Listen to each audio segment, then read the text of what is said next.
네, 고 박재명 장로님의 하관 예배가 진행 중에 있어서 부득이 담임 목사님께서 말씀을 전하셔야 하는 자리에 대신 제가 강단에 올라오게 되었습니다. 저는 개인적으로 박재명 장로님과 함께 사역을 한 적이 전혀 없는 사람이지만 들려오는 그분의 삶을 통해서만 보아도 참 교회의 어른이셨다라는 마음이 많이 드는 요즘인 것 같습니다. 역사의 주인 되시는 하나님께서 그분의 시간에 따라서 장로님을 부르신 것 같습니다. 주인 되시는 하나님께서 우리에게도 정하신 연수에 따라 큰 은혜로 날마다 함께 하시길 바랍니다. 하루하루 하나님의 은혜에 감격하며 잘 살아가시는 성도님들이 되기를 다시 한번 축원합니다. 날씨가 좋지 못하죠? 특별히 예전에는 없었던 미세먼지가 너무 심하다고 이야기하는 요즘인 것 같습니다. 오늘도 일기예보에서 이야기하기로는 이제까지 볼 수 없었던 가장 심한 미세먼지라고 이야기하는 것 같아요. 저는 젊은 사람이라고 마스크도 안 하고 이렇게 다니고 있는데 어르신들이 그러더라고요. 젊을 때 한번 아프면 안 낫는다고. 그런가요? 네, 우리 어르신들께서도 이 미세먼지가 가득한 날에 꼭 마스크 착용하시고, 특별히 오늘 아침에 담임 목사님께서 마스크를 다 사주셨는데 나가시면서 그 마스크 받으셔서 건강 잘 유의하시기를 바라겠습니다. 목소리를 내시려면 더 크게 아멘 해주셔도 좋을 것 같아요. 네, 말씀을 시작해 보겠습니다. 말씀 본문이 참 길었던 여호수아가 지나가고 이제 시편의 몇 개의 이야기도 지나간 이후에 오랜만에 신약으로 넘어왔습니다. 그렇죠? 이번 주부터 진행되고 있는 마가복음에서 우리의 구원자 되시는 예수님의 활동이 이제 직접적으로 나타나기 시작합니다.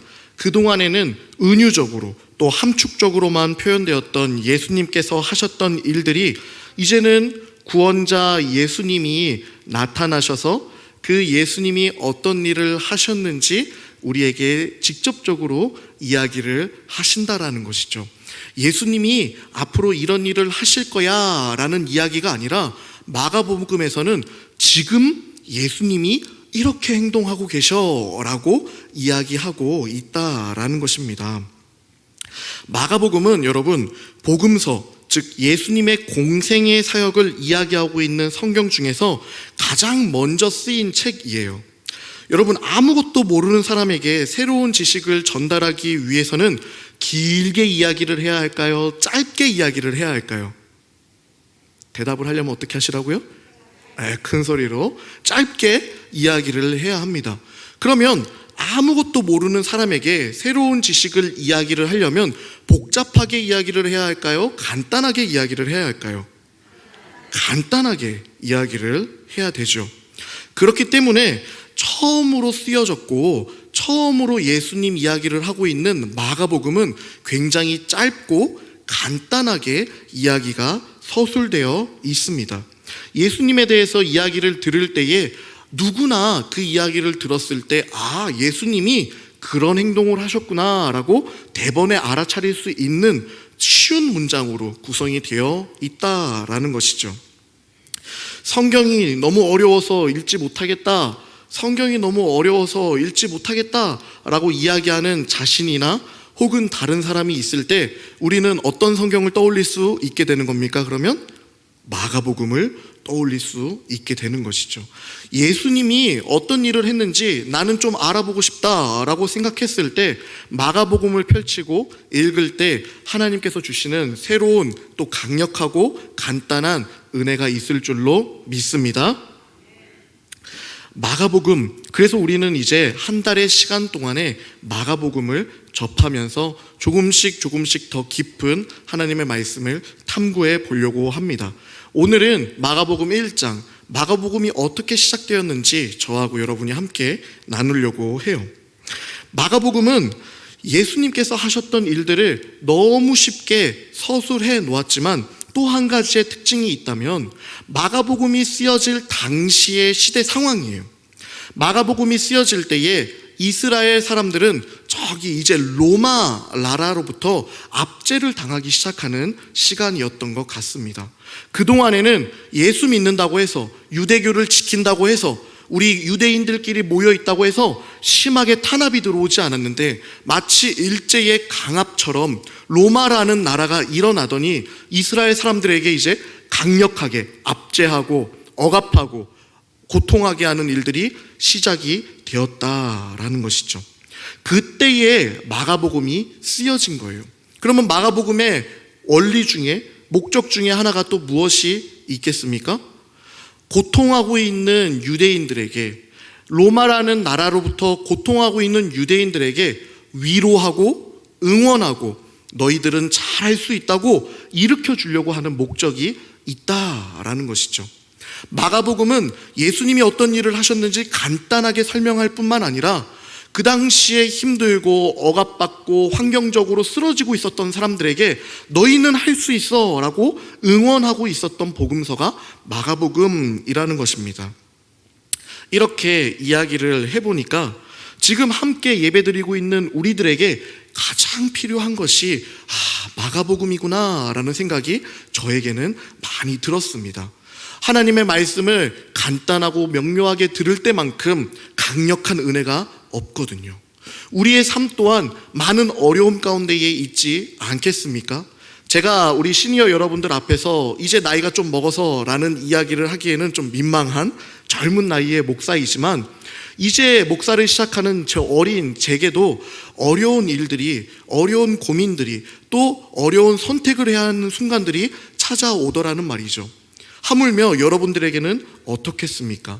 이제는 시니어가 되고 연로해지고 교회의 원로가 되어서 이제는 아무 문제가 없다라고 생각하는 것이 아니라 여전히 찾아오는 어려움들, 여전히 찾아오는 힘든 일들이 우리에게 있다는 것이죠. 그럴 때에 우리에게 정말 힘이 될 수 있는 말씀이 마가복음 말씀이라는 것입니다. 이런 때에 우리가 한 달이라는 시간을 놓고 마가복음을 다룰 수 있게 된 것은 참 하나님의 복이 아니지 않을 수 없습니다. 방금 이야기했던 것처럼 마가복음은 로마의 압제를 받고 있는 사람들에게 이야기를 해주는, 응원을 해주는 복음서라고 이야기했습니다. 그런데 우리의 구원자 되시는 예수님이 처음으로 등장하셔서 하셨던 행동이 조금 이상해요. 오늘 우리가 읽었던 말씀의 첫 절이 몇 절이었죠? 18절이었죠. 12절이었네요. 12절이었죠. 12절에 어떤 행동이 나오나요? 우리 자막이 없으니까 성경을 한번 보도록 하겠습니다. 12절 말씀, 광야에서 40일을 계시면서 12절, 성령이 곧 예수를 광야로 몰아내신지라. 자, 여러분, 이제는 로마 사람들에게 힘을 당하고 있는, 어려운 일을 당하고 있는 유대인들에게 야, 좀 힘내라 라고 이야기를 해야 되는 타이밍에 우리의 구원자라고 이야기하는 예수님이 짜잔 등장하셔서는 그 사람들을 다 물리치는 것도 아니고 우리의 어려움들을 다 힘들게 없애버리는 것도 아니고 하셨던 행동이 광야로 끌려가셔서 시험을 받았다라는 것이에요. 뭔가 좀 이해가 되지 않는 일들이 일어나고 있는 것 같습니다. 여러분, 예수님께서 처음 나타나셔서 시험을 받았던 데에는 두 가지의 이유가 있는 것 같아요. 두 가지의 이유 중에 첫 번째는 예수님께서 40일 동안 시험을 이겨내는 모습을 통해서 우리는 발견할 수 있습니다. 예수님께서 광야로 끌려가시는 일이 아니라 광야로 끌려가신 다음에 거기서 시험을 이기신 모습을 통해서 우리는 첫 번째 의미를 발견할 수 있다는 것이죠. 첫 번째는 40일 동안 마귀는 예수님을 수없이 위협하고 조롱하고 회유하고 유혹했습니다. 그렇죠? 그 중에서도 크게 세 가지의 시험을 예수님이 받으셨는데 첫 번째가 배고픔에 대한 시험이었고, 두 번째가 위험, 생명으로부터의 시험이었고, 세 번째가 권력에 대한 시험이셨습니다. 예수님께서 찾아오는 시험은 모두 다른 종류의 시험처럼 보여요.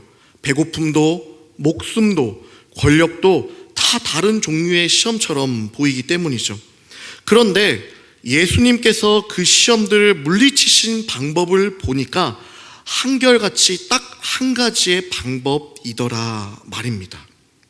모두 무엇으로 시험을 이겨내셨습니까? 바로 하나님의 말씀으로. 그렇죠. 말씀으로. 찾아오는 시험은 여러 가지가 있었는데 예수님이 한결같이 그 시험들을 이겼던 방법은 말씀으로 이겼다라는 것이에요. 배고픔에 돌로 떡을 해먹으라고 유혹하는 마귀에게 예수님은 뭐라고 이야기하십니까? 사람은 본디 하나님의 말씀으로 먹고 마시는 존재인데 어찌 자연의 법칙을 깨고 돌로 떡을 해먹을 수가 있겠는가? 라고 말씀하시죠. 생명의 위협도 마찬가지입니다. 너 여기서 떨어져 봐라. 너가 죽는지 안 죽는지 한번 보자 라고 마귀가 유혹했을 때에 예수님은 너희 하나님을 시험하지 말라 라면서 구약의 이야기를 가지고 오고 구약의 말씀으로 그 유혹을 이겨내는 모습을 보게 됩니다. 마지막으로 권력에 대해서도 마찬가지죠. 이 세상의 모든 것을 주겠다고 유혹하는 마귀에게 예수님은 오직 하나님께만 영광을 돌리며 하나님을 섬기는 사람이 되어야 된다라고 이야기를 하십니다. 예수님에게 찾아오는 그 모든 것들을 예수님은 말씀으로 이겨내셨다라는 것이죠. 마귀는 사실 예수님이 배고픔에 넘어지는 것을 원한 것도 아니었어요. 예수님의 생명을 위협하는 것도 아니었어요. 예수님께 권력에 대해서 넘어지게 하는 것도 아니었다라는 것이죠. 마귀가 정말 예수님을 넘어뜨리고 싶었던 것은 무엇이었을까요? 말씀이 무너지는 것, 말씀을 잊어버리는 것, 말씀이 깨어지는 것. 그렇기 때문에 마귀가 예수님에게 다양한 방법으로 유혹으로 찾아온 것 같았지만 실상은 말씀이 깨어지기를 유혹했다라는 것이죠. 그 모든 일에 있어서 우리 예수님은 무엇으로 극복하셨다고요? 하나님의 말씀으로 이겨내신 모습을 보게 됩니다. 이것이 예수님이 등장하자마자 시험을 받으신 이유 중에 첫 번째입니다. 말씀으로 이겨야 한다라는 것이죠. 말씀을 지켜야 한다라는 것이에요. 로마에게 앞자리를 당하고 있는 사람들을 향해서 보아라, 구원자가 나셨으니 우리의 모든 어려움이 이제 사라질 것이야 라고 말하고 있는 것이 아니라 로마의 압제가 있더라도, 너희의 어려움이 여전히 있더라도, 너희의 육신이 공고할지라도, 너희가 배고플지라도, 너희가 거할 처소가 없더라도 너희는 무엇을 지키라? 하나님의 말씀을 지키라 라는 것을 우리 예수님께서 직접 광야에서의 어려움을 보여주시며 우리에게 이야기하고 있다라는 것이죠. 우리도 마찬가지입니다. 우리의 많은 어려움들이 찾아올 때 하나님의 말씀을 먼저 기억하실 수 있는 여러분 되기를 축원합니다. 하나님의 말씀이 나도 모르는 사이에 내가 배가 고픈데 배를 어떻게 곪지 않게 할까 생각하는 것이 아니라 배고픈 그 순간에 하나님의 말씀이 떠오를 수 있는 여러분 되기를 소망합니다. 당장에 살 곳이 없을 때에 그 살 곳이 없음으로 인하여서 고나여지는 것이 아니라 신기하게도 우리 마음 가운데에 하나님의 말씀이 떠오르는 여러분 되기를 축원합니다. 그것이 예수님이 우리에게 말씀하여 주시는 40일 광야 시험의 비밀입니다. 예수님께서 등장하자마자 시험 받으신 두 번째 이유는 예수님께서 친히 우리의 모범이 되어주시기 위함입니다. 예수님도 너희와 우리와 똑같은 순환을 받으셨다. 힘들고 지치고 때로는 포기하고 싶은 일들이 너무 많이 있었고 그것도 우리와 똑같이 겪으셨다라는 것을 보여주기 위함입니다. 예수님이 우리와 똑같은 어려움을 겪으셨다면 우리는 무엇을 집중해서 보기만 하면 될까요? 나랑 같은 어려움을 예수님이 겪으셨다면 나는 무엇을 보면 될까요? 바로 예수님이 그 문제를 어떻게 해결했는지만 보면 되는 것이죠. 나에게 찾아온 많은 어려운 일들이 있을 때에 하나님, 나는 이 일을 어떻게 해결하지요? 나는 이 일을 어떻게 극복하지요? 나는 왜 이렇게 힘든 일이 찾아오지요? 라는 질문에 집중하는 것이 아니라 나랑 똑같이 어려움을 겪으셨던 누구? 예수님이 어떻게 행동하셨는지만 우리가 살펴보면 된다라는 것이에요. 사랑하는 오긴교회 성도 여러분, 특별히 시니어 성도 여러분, 우리 주위에는 수많은 일들이 찾아오고 이미 교회에서는 나는 원로가 되어서 많은 후배들이 어떻게 하면 되지요? 라고 물어보는 일들이 많이 생기기 시작합니다. 그런데 사실 누가 70대를 살아봤어야 대답을 하죠. 누가 80대를 한번 살아봤어야 대답을 하지요. 이제 30대 중반을 향해 달려가고 있는 제가 30대를 경험해봤겠습니까? 못 해봤다 이 말이죠.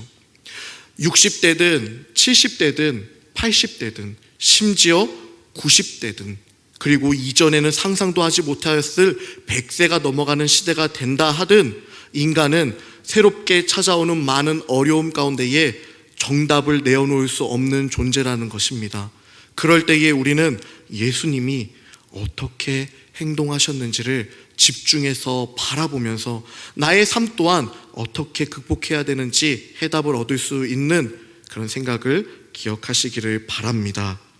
먼저 살아보지 않는 한 알 수 없는 그 정답을 우리는 예수님을 통해서, 특별히 예수님의 행동을 정말 간단하고 쉽게 표현해 놓은 마가복음을 통해서 얻을 수 있는 여러분 되시기를 소망합니다. 내 삶을 잘 봐라, 내가 어떻게 사는지 잘 봐라 라고 말씀하신 예수님은 이제 본격적으로 그 광야의 시험을 끝내고 삶으로 나아가기 시작합니다. 그런데 예수님이 하시는 일은 정말 이해되는 게 한 개도 없는 것 같아요. 자, 봐, 내가 너희를 응원할게 라고 짜잔 등장하신 예수님이 처음 받으셨던 게 시험인 것도 이해가 되지 않는데, 이제 그 시험을 이기고 본격적으로 사역을 해야 될 때에 하셨던 첫 번째 행동은 더 이해가 안 돼요. 처음으로 예수님이 이 땅 가운데에 오셔서 하신 일들이 무엇일까요? 오늘 우리가 읽은 성경 구절에 나와 있는 것처럼 제자를 부르는 일이었어요. 야, 내가 이제 이 세상을 이렇게 할 거야, 내가 이런 일들을 감당할 거야 라고 자랑하고 이야기하는 것이 아니라 저기 멀리 있는 어떤 사람에게 다가가서 나를 좀 따라와, 제자를 세우는 일을 처음으로 하셨다라는 것이죠. 죄송한 표현이지만 이렇게 표현 한번 해보겠습니다. 아유, 나는 이제 늙어서 새로운 일을 하는 게 너무 힘들어 라고 생각하시는 분들이 계십니까? 아유, 내가 나이가 몇 갠데 이 일을 감당할 수 있겠나 라고 이야기하시는 분들이 여기 간혹 있으실지 모르겠습니다. 내가 나이가 몇 갠데 새로운 사람들을 불러, 내가 나이가 몇 갠데 새로운 사람들에게 이야기를 전해 라고 이야기하시는 분들에게 방금 전에 예수님께서 고난받으시면서 우리에게 뭐라고 이야기했다고 했죠? 나를 봐, 내가 했던 행동과 내가 했던 이야기와 내가 했던 삶의 모양을 그대로 따라오기만 해봐 라고 이야기했다고 했지요. 그 예수님께서 오늘 우리들에게 젊은 사람이든 나이가 지긋이든 분들이든지 나를 따라와서 제자를 세우라 라고 말씀하고 있다라는 것이죠.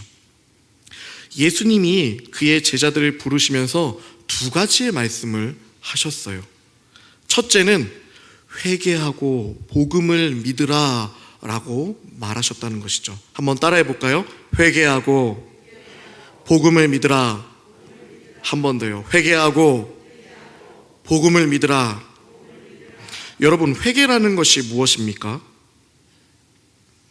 회개라는 것은 내 삶을 뒤돌아보고 내 삶을 지금 살아가고 있는 모습을 보는 것이 아니라 내가 이제까지 살아왔던 모습을 뒤돌아보고 그 삶이 무엇인가 잘못되어 있다면 잘못을 인정하는 것을 회개라고 이야기를 합니다.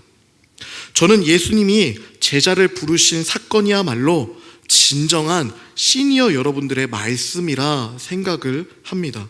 여러분, 내 삶의 잘못을 깨닫기 위해서는 바른 잣대가 필요합니다. 무엇이 잘된 일인지 알아야, 무엇이 잘못된 일인지 알아야 그것에 비추어서 내 삶이 지금 잘하고 있는지 잘못하고 있는지 깨달을 수 있지 않겠습니까? 무엇에 우리의 삶을 비추어야 하겠습니까? 아까 이야기했던 하나님의 말씀이죠. 성경 말씀이라는 것입니다. 성경을 읽고 또 읽어서 성경이 이야기하는 것과 내 삶이 같은지 다른지 확인하는 작업이 있어야 그때에야만 회개라는 일이 일어날 수 있다라는 것이죠. 그리고 또 한 가지의 방법이 있는데 그것이 믿음의 선배입니다. 내가 성경도 읽지 않고 있는 삶을 살고 있는데 내 앞에서 계속 생활하시는 믿음의 선배를 바라보며 저분들처럼 내가 살지 못하고 있음을, 저분들처럼 내가 열정이 있지 못하고 있음을, 저분들처럼 예수님의 말씀에 순종하고 있지 못하고 있음을 바라봄으로 인해서 내 삶이 뒤돌아보기 시작하고 회개하는 일이 일어난다라는 것이죠. 여러분, 지금 믿음의 선배는 굉장한 일을 하고 있는 것입니다. 성경만이, 하나님의 말씀만이 사람을 뒤돌아보게 할 수 있는데 성경만큼 사람이 뒤돌아볼 수 있게 하는 것이 믿음의 선배라는 것이죠. 얼마나 중요한 역할인지 모르겠습니다. 많은 후배들이 있을 때에 한 분 한 분이 믿음의 선배로서의 바른 길을 잘 살아내실 수 있기를 축원합니다. 연소한 자든지 더 어린 자든지 우리보다 더 어린 자들에게, 자녀들에게 하나님의 말씀을 지키는 것이 이것이야 라고 보일 수 있는 수많은 간증들이 넘쳐나기를 소망합니다. 회개하고 복음을 믿으라. 예수님은 자신의 삶을 뒤돌아보고 누구를 믿어야 하는지, 누구를 의지해야 하는지 분명히 하고 계신다라는 것이죠. 우리 구주 예수 그리스도, 우리가 늘 의지하는, 그분을 의지하는 삶이 나타나기를 소망합니다. 둘째로 예수님이 제자들을 부르실 때 하신 이야기가 있습니다. 한번 따라해 볼까요? 버리고 따라오라. 한 번 더요. 버리고 따라오라. 많은 사람들이 버리라는 말을 오해했던 것 같아요. 내가 가지고 있는 가장 값진 것을 다 버리라고 이해하는 것은 잘못 이해하고 있는 것입니다. 내가 가지고 있는 것 중에 가장 값진 것, 그것을 다 버려야 돼. 그러니까 너희가 가지고 있는 돈, 그거 다 버려서 나한테 가지고 와 라고 수많은 이단들과 사이비들이 이야기하지 않았겠습니까? 너희들이 가지고 있는 것 중에 가장 비싼 것, 그것을 버려야 돼 라고 이야기를 했다라는 것이죠. 하지만 여러분, 예수님께서 지금 버리라고 이야기하는 것은 가장 비싼 것을 버리라는 말이 아니라 내가 가장 소중하게 생각하고 있었던 것을 버리라 라고 이야기를 하고 있는 것이에요. 내가 의지하고 있었던 것을 버리라 라고 이야기하고 있다라는 것이죠. 어부였던 안드레에게 그물이라는 것은 어떤 존재였을까요? 가장 비싼 물건이었을까요? 아니요. 어부인 안드레가 가지고 있었던 그물은 가장 의지하고 있는 물건이었을 거예요. 물고기를 잡을 수 있는 유일한 도구, 내가 돈을 벌 수 있는 유일한 도구, 내가 나로서 살아갈 수 있는 유일한 도구, 내가 삶에서 절대로 포기할 수 없는 유일한 도구, 그 소중했던 것이 그물이라는 것이죠. 그런데 예수님께서 버리고 따라오라 라고 이야기했을 때 안드레가 버린 것이 무엇입니까? 그물을 버리고 곧 예수님을 따라갔다라는 것이에요. 안드레가 그동안에 물고기를 팔아서 비싼 물건을 샀다면 아마 집안에는 아주 값진 물건들이 많이 있었을 것입니다. 집 자체도 가장 비싼 물건 아니겠습니까? 그런데 집을 버린 것도, 집안에 있는 물건을 버린 것도 아니라 안드레가 가장 소중하게 여기고 있는, 이거 없으면 당장 내일 밥 벌어 먹을 것이 없는 가장 소중하게 여기는 그 그물을 버렸다라는 것이죠. 이후에 등장하고 있는 요한도 마찬가지입니다. 요한에게 예수님이 따라오라 이야기하셨을 때 요한이 버린 것은 무엇이었죠? 배를 버리고 따라가죠. 어부였던 요한에게 있어서 배는 자기에게 가장 소중한 것이었어요. 예수님은 너희 인생에 소중하다고 생각했던 그것을 버리고 따라오라 라고 지금 말씀하고 있는 것입니다. 현재를 살아가고 있는 우리들에게 어떻게 이해가 되어야 되겠습니까? 우리에게 있어서 가장 소중한 것은 무엇입니까? 우리에게 있어서 가장 의지하는 것은 무엇입니까? 어떤 사람들에게는 돈이 될 수도 있고, 또 어떤 사람들에게는 남들의 시선일 수도 있고, 어떤 사람에게는 신체의 일부가 될 수도 있고, 또 어떤 사람들에게는 자녀가 될 수도 있다라는 것이죠. 나는 이런 인생을 살았지만 우리 자녀만큼은 절대로 남들에게 빛나는 인생이 되어야 된다라고 굳건히 의지하며, 혹은 예수님보다 더 소중하게 여기지는 않았는지 생각해 보아야 된다라는 것이죠. 예수님의 말씀의 초점은 그러니까 벌이라는 것보다는 누구를 의지하라고 이야기하고 있는 것인가요? 예수님을 의지하라라고 이야기하고 있는 것이에요. 내 삶에 가장 소중한 것보다, 내 삶에 가장 의지하는 것보다 예수 그리스도를 의지하고 따라올 때야만 진정한 믿음과 은혜를 누릴 수 있다라고 예수님은 그의 제자들에게 이야기하고 있는 것이죠. 사랑하는 성도 여러분, 우리는 예수님을 따라가는 사람들입니다. 말씀을 마치며 한 가지만 이야기를 하겠습니다. 이것은 예수님을 따라가는 일은, 예수님을 의지하는 일은 젊은 한때의 일만 아닙니다. 젊은 한때에 해당하는 일만이 아니라는 것이죠. 예수님을 대면하는, 예수님과 직접 만나는 그때까지 지속적으로 우리가 이루어야 하는 일인 것을 믿습니다. 그럼 어떻게 해야 할까요? 예수님처럼 잘 살면 된다라는 다짐이 있어야 되는 것이에요. 예수님은 관심을 가져주셨어요. 하나님의 말씀은 있지만, 하나님의 말씀인 성경은 있지만 전혀 읽고 읽지 않는 그 당시의 사람들에게 예수님은 뿅 하고 나타나서 예수님 스스로가 많은 이적을 일으키기보다는 하나님의 말씀은 이것이야 라고 가르치는 일에 열중하셨다라는 것이죠. 하나님의 말씀에 지극히 큰 관심이 있었다라는 것이에요. 또 예수님은 관심이 있으셨습니다. 당시에 어린아이들과 또 홀로 된 여인들은 관심조차 받지 못하고, 심지어는 사람들 앞에 서지도 못하고 있는 그때에 예수님은 어린아이가 내 앞에 오는 것을 막지 말라라고 말씀하셨죠. 왜 그런 이야기들을 하실 수 있었을까요? 저기 문 밖에 들어오고 있지 못하고 있는 어린아이를 보고 계셨던 거예요. 저기 문 밖에 홀로 있어 과부가 된 어떤 여인이 들어오고 있지 못하고 있는 모습에 관심하고 있었다라는 것입니다.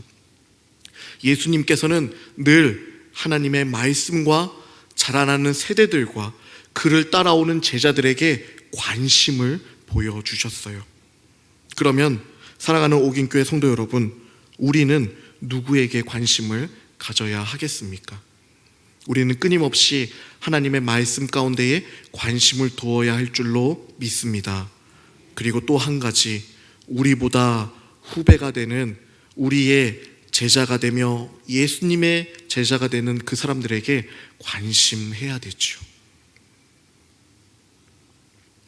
교회에 수많은 새가족들이 찾아옵니다. 그 새가족들이 우리의 후배가 되는 것이죠. 심지어는 교회에 수많은 집사님들이 계십니다.